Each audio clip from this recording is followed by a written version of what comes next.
Kayaknya kita semua pernah deh ngerasain ini. Ngerasa masih kayak anak kecil, tapi kok tiba-tiba dunia nuntut kita buat dewasa.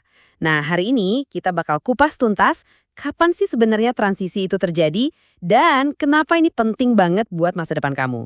Yuk, kita mulai. Coba jawab jujur deh. Kamu, masih suka ngerasa kayak bocil nggak? Kadang-kadang masih nyaman gitu ya dengan status itu? Nah, perasaan ini nih, ini yang bakal jadi inti dari obrolan kita kali ini. Oke, kita masuk bagian pertama. Kita bakal coba ngulik kenapa ya banyak dari kita, apalagi yang remaja, suka nggak sadar berlindung di balik status bocil. Kayak semacam zona nyaman gitu, di mana kita ngerasa, aman lah, kalau salah juga dimaafin. Coba kita cek ciri-cirinya. Apa kamu ngerasain ini?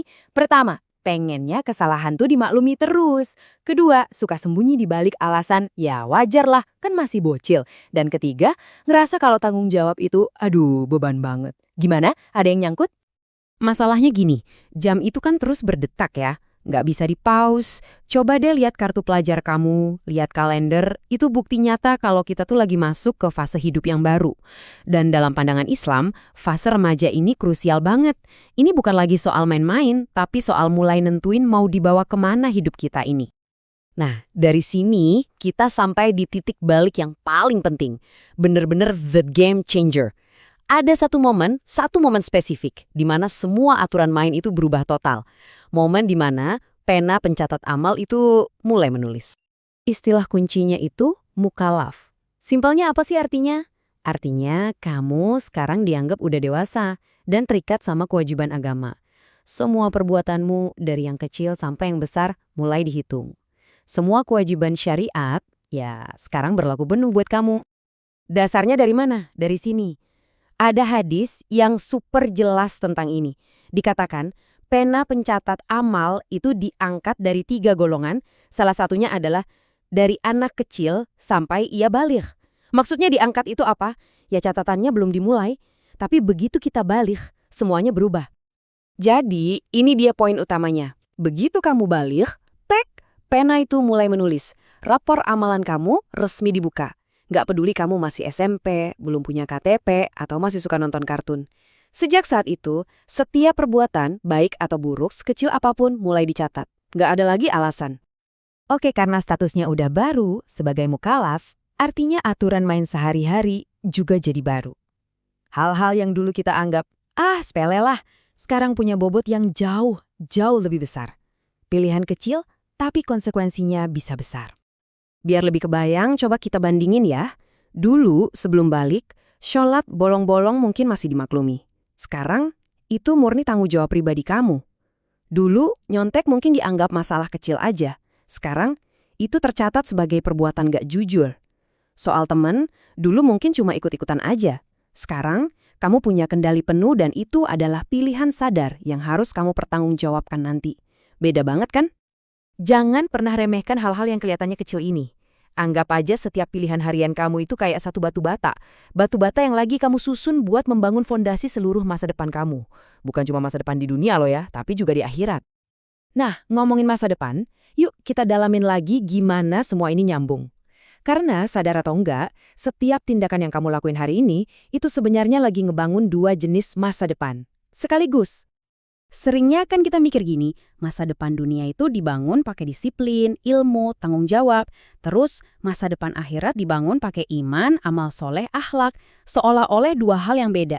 Padahal kenyataannya, keduanya itu nggak bisa dipisahin. Dua-duanya sama-sama ditentukan oleh pilihan yang kamu ambil hari ini. Biar lebih jelas lagi, gini deh. Kalau hari ini kamu biasa nunda-nunda sholat, jangan kaget kalau besok-besok sholat jadi kayak beban berat. Sebaliknya, kalau hari ini kamu berusaha jujur, sekecil apapun, besok kejujuran itu bakal jadi karaktermu. Bahkan soal nyalahin keadaan, kalau hari ini kamu suka gitu, besok hidup pasti bakal terasa lebih berat. Jadi, kebiasaan kamu sekarang, itu lagi ngebentuk kamu versi masa depan. Coba deh, kita berhenti sejenak dan renungkan pertanyaan ini. Nanti, kalau kita udah tua, terus kita nengok ke belakang. Kira-kira jawaban apa yang mau kita kasih buat pertanyaan ini? Masa muda kita dipakai buat apa ya? Oke, setelah kita sadar semua ini, terus gimana? So what? Nah, bagian terakhir ini adalah soal action. Ini tentang gimana caranya kita ambil alih kendali. Sadar kalau kekuatan buat berubah itu ada di tangan kita sendiri. Dan pegangannya adalah ayat ini.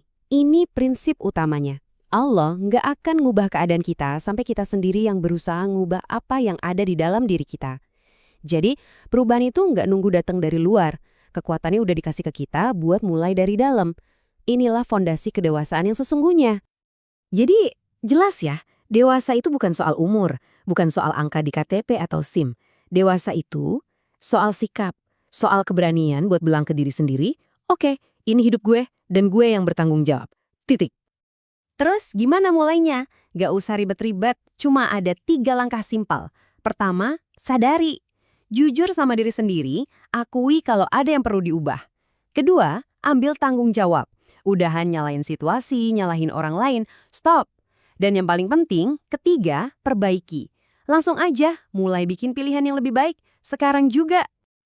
Dan kabar baiknya, ini yang paling penting, kamu belum terlambat. Sama sekali belum. Kamu itu sekarang lagi ada di fase persiapan, bukan fase penyesalan. Justru sekarang ini waktu yang paling pas buat ngerapin arah, buat ngebangun kebiasaan-kebiasaan baik. Jadi, sebagai penutup, aku tinggalin kamu dengan satu pertanyaan ini buat direnungkan. Di masa depan nanti, cerita apa sih yang mau kamu kisahkan tentang masa mudamu? Ingat, cerita itu lagi kamu tulis sekarang. Setiap hari, bab demi bab. Pastiin ya, itu cerita yang nanti kamu bangga buat ceritain lagi.